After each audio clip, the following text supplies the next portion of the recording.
Et ils se remplirent tous d'Esprit Saint et commencèrent à parler en d'autres langues, comme l'Esprit leur accordait de s'exprimer.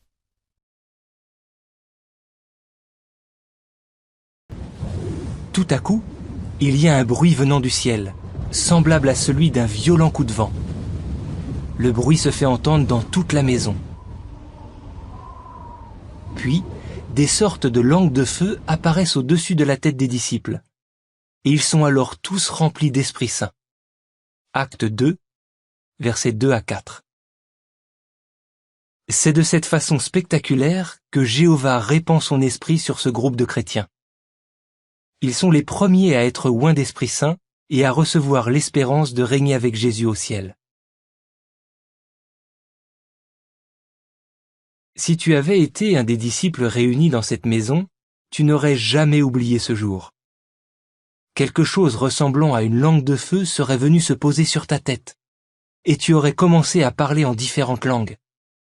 Tu aurais été absolument convaincu d'avoir été oint d'Esprit Saint.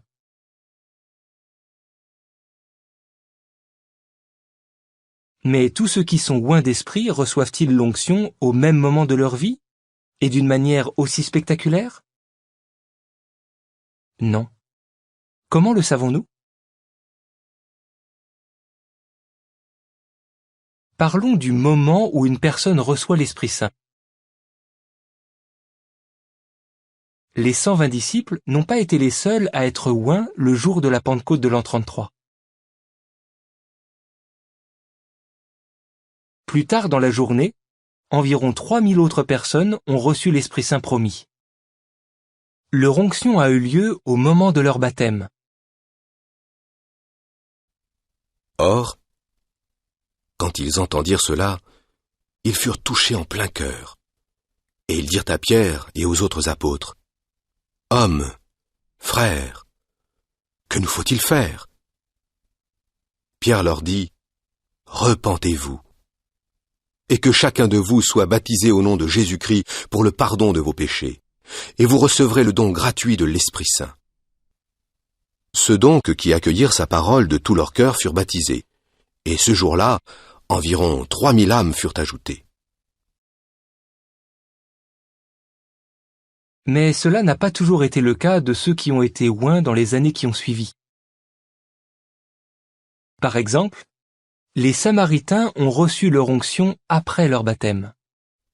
Quand les apôtres, à Jérusalem, apprirent que la Samarie avait accepté la parole de Dieu, ils leur envoyèrent Pierre et Jean. Ceux-ci descendirent et prièrent pour eux afin qu'ils reçoivent de l'Esprit Saint.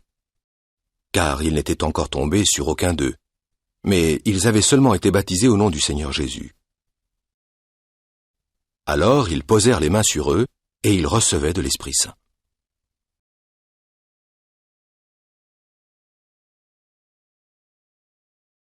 Et de façon exceptionnelle, Corneille et ceux qui vivaient sous son toit ont été oints avant même d'être baptisés.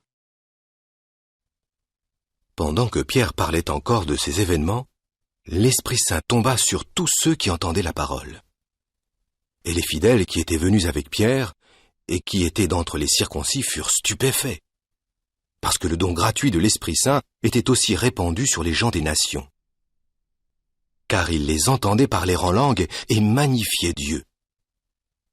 Alors Pierre répondit, « Quelqu'un peut-il interdire l'eau, afin que ceux-ci ne soient pas baptisés, eux qui ont reçu l'Esprit Saint tout comme nous ?»